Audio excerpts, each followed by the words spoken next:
বাগুইআটির ফুটপাত এখন দোকানের দখলে, তবে শুধু ফুটপাত নয়, রাস্তার একাংশ দখল করে দিব্যি চলছে ব্যবসা, যার জেরে সমস্যায় পড়েছেন সাধারণ মানুষ। তাই বাধ্য হয়ে রাস্তা দিয়েই হাঁটতে হচ্ছে পথচারীদের। এর ফলে ব্যাপকভাবে বেড়েছে দুর্ঘটনার আশঙ্কা। এই অবস্থায় বাগুইআটি থেকে সাতগাছি পর্যন্ত রাস্তার ফুটপাতকে দখলমুক্ত করার দাবি জানিয়ে কলকাতা হাইকোর্টের দ্বারস্থ হয়েছেন সমাজসেবী রাজীব সরকার। জানা গিয়েছে, বাগুইআটি থেকে সাতগাছি পর্যন্ত রাস্তার কিছু অংশ বিধাননগর পুরসভা ও পুলিশ প্রশাসনের অন্তর্গত, আর বাকিটা দক্ষিণ দমদম পুরসভার। আদালতের নির্দেশে দক্ষিণ দমদম পুরসভা ইতিমধ্যেই কিছু ফুটপাত দখলমুক্ত করেছে, তবে বিধাননগর অংশে সেরকম কোনো উদ্যোগ দেখা যায়নি বলে অভিযোগ। মামলায় আরও অভিযোগ করা হয়েছে, কেষ্টপুর থেকে এয়ারপোর্ট পর্যন্ত 14টি নয়নজুলি ভরাট করে দোকান বসানো হয়েছে। পাশাপাশি পরিবেশের ভারসাম্য নষ্ট করে চলছে অসামাজিক কার্যকলাপ। সেই সব জলাশয় পুনরুদ্ধারেরও নির্দেশ চাওয়া হয়েছে আদালতের কাছে। মামলাকারী রাজীব সরকারের প্রশ্ন, নয়নজুলি ভরাট করে কি করে উন্নয়নের কাজ হতে পারে? থেকে আমাদের কেষ্টপুর এই যে ভিআইপি রোড, এই ভিআইপি রোডের দুধারে আপনার একটা সময় নয়নজুলি ছিল। যখন তাপস চ্যাটার্জি এখানকার রাজারহাট গোপালপুর মিউনিসিপ্যালিটির চেয়ারম্যান ছিলেন, ওই সময় এই দুটি যে নয়নজুলি সেই দুটি আপনার বুঝিয়ে দেওয়া হয়।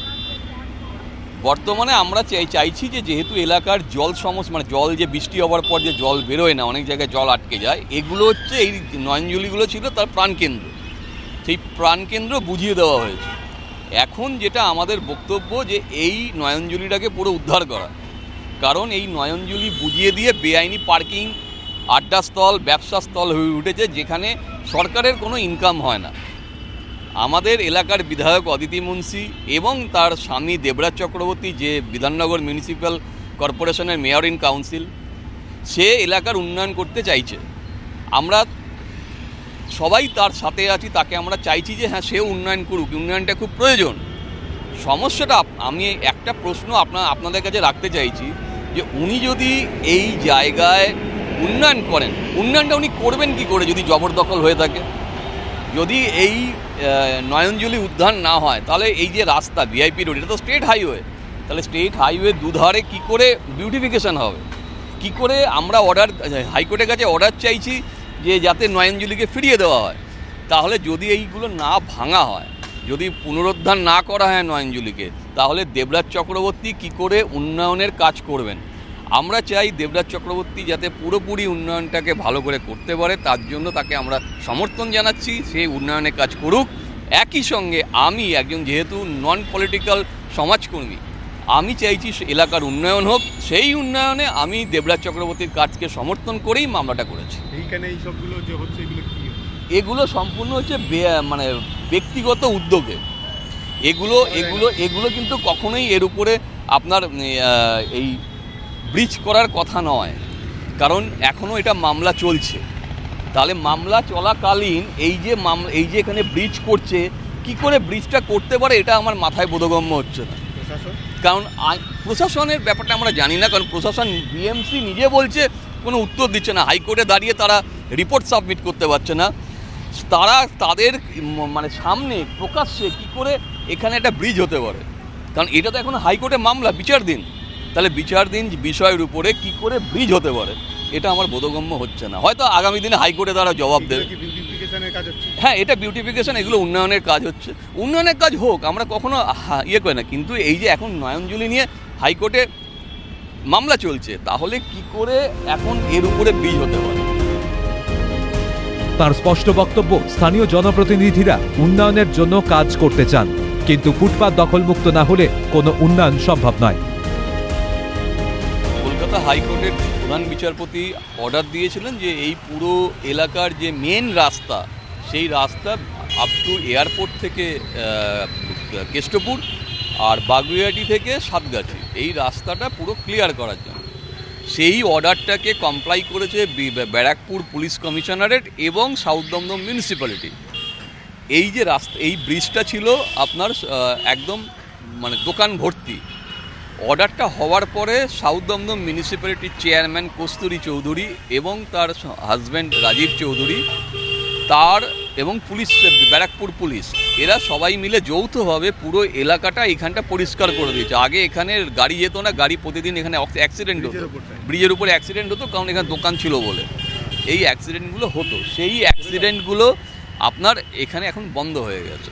এই কস্তুরী চৌধুরী যে জায়গাটাকে পরিষ্কার করে দিয়েছেন, এটাই এখন হওয়ার কথা হচ্ছে আপনার বাগুইহাটি অবধি।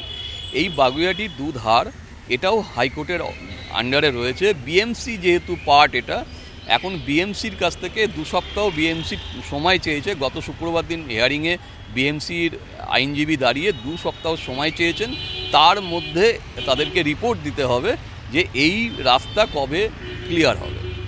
কিন্তু বিষয়টা হচ্ছে যে দেখুন, কস্তুরী চৌধুরী এবং রাজীব চৌধুরী এবং ব্যারাকপুর পুলিশ যে কাজটা করেছে, তারা উন্নয়নের কাজ চাইছে, অন্যদিকে দেবরাজ চক্রবর্তী উন্নয়নের কাজ চাইছে।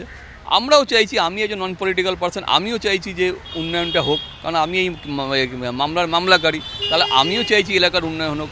দেবরাজ, কস্তুরী চৌধুরী এরা সবাই চাইছে যে এলাকাটা সুন্দরভাবে হোক।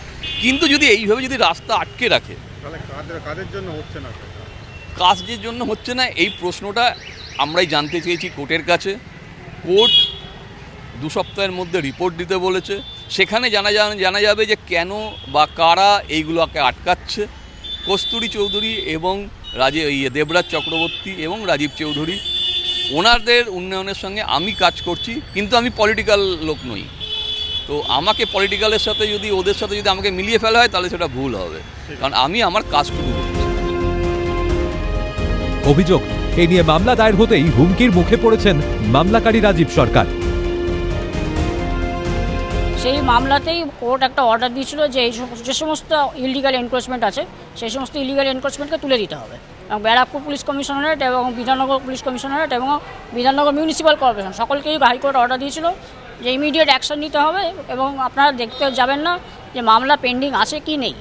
এই সূত্রে একটা অর্ডার হয়েছিল, সেই অর্ডারের পরিপ্রেক্ষিতেই গত শুক্রবার থেকে অ্যাকশন শুরু হয়েছে, কিছু ইলিগাল এনক্রোচমেন্টকে তোলা হয়েছে এবং সেই সূত্র ধরেই রাজীব সরকারের কাছে হুমকি আসতে শুরু করেছে যে তাদের বক্তব্য যেহেতু রাজীব সরকার মামলা করেছে সেহেতু এদেরকে তুলে দেওয়া হয়েছে। কিন্তু বক্তব্য কিন্তু একদমই সেটা নয়। আমাদের বক্তব্য হচ্ছে right to walk. Right to walk মানে মহামান্য সুপ্রিম কোর্ট এটাকে মান্যতা দিয়েছিল যে এটা ফান্ডামেন্টাল রাইট হিসেবে ট্রিটমেন্ট হবে, মানে মানুষের হাঁটার অধিকার।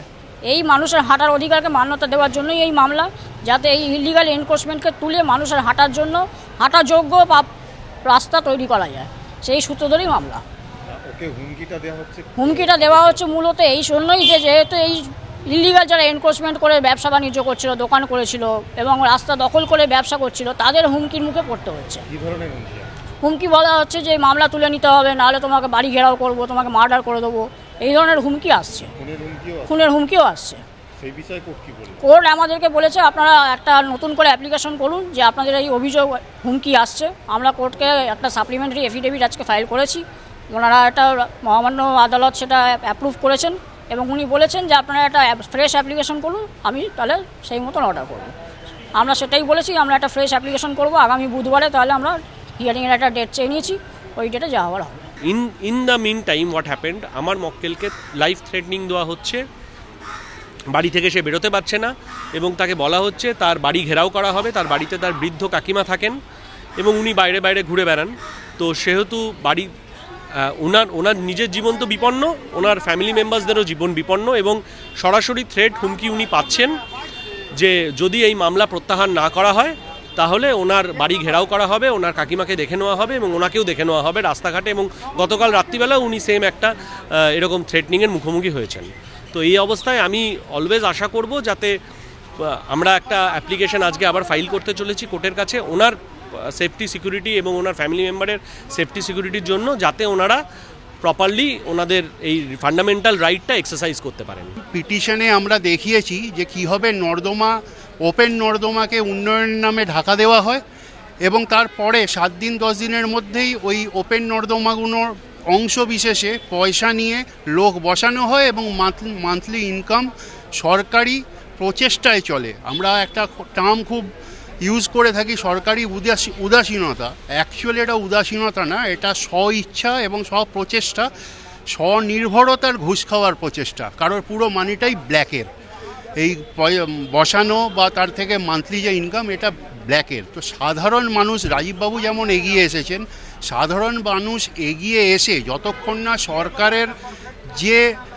এলিমেন্টগুলো, যারা এক্সিকিউটিং এলিমেন্ট, যাদের যে পুলিশ, যে কর্পোরেশন সরকারি আধিকারিক যারা, যে কোনো নেতা চাপ দিতে পারে, দুষ্কৃতি মদত থাকতে পারে, তাদেরকে কন্ট্রোল করার যে এলিমেন্টগুলো, অর্গানাইজেশনগুলো, তাদেরকে যদি না ধাক্কা দেওয়া হয় ক্রমাগত হবে, তাহলে এই জিনিসটা বাড়তে থাকবে এবং সমগ্র পশ্চিমবঙ্গবাসী এখন এটা উপলব্ধ করছে। তাই আমার সবার কাছেই আবেদন যে যখন এরকম বেআইনি কোনো জিনিস দেখবেন আপনারা এগিয়ে আসুন, কমপ্লেন ফাইল করুন এবং হাইকোর্টের দ্বারস্থ হন। ইন পার্সন মামলা করা যায়, এখানে লিগ্যাল এড রয়েছে, তারাও আপনাদের সাহায্য করবে মামলা করে এই ধরনের যে অত্যাচার, দুর্বৃত্তি অত্যাচার এবং আপনার প্রপার্টি, সরকারি প্রপার্টি মানে হচ্ছে পাবলিক প্রপার্টি, তার মানে আপনার প্রপার্টি, এই প্রপার্টি যে হরপ হচ্ছে, যে লুট হচ্ছে এবং সেটা যে অনৈতিক অবৈধ ব্যবসায় রূপান্তরিত হয়ে ব্ল্যাক মানি জেনারেট হচ্ছে, সেই প্রচেষ্টাকে বন্ধ করা সম্ভব। তাই সবাইকে অ্যাপিল করছি এগিয়ে আসুন এবং সাধারণ অর্গানাইজেশন যদি আপনাকে সাহায্য না করে, ওখানে কমপ্লেন ফাইল করে কোর্টে এসে আপনারা এগিয়ে যান। কোর্ট আপনাদের সর্বদা রক্ষার জন্য প্রস্তুত। ফুটপাত দখলমুক্ত করার এই লড়াইয়ে সবাইকে এগিয়ে আসার আহ্বান মামলাকারীর আইনজীবী অরিন্দম সামন্তর। হাইকোর্টের নির্দেশ কার্যকর করে কত দ্রুত বাগুইআটি ফুটপাত দখলমুক্ত হয় সেদিকেই নজর এলাকাবাসীর। ক্যামেরায় গোপাল সেনের সঙ্গে মফিজুল ইসলামের রিপোর্ট, ক্যালকাটা নিউজ।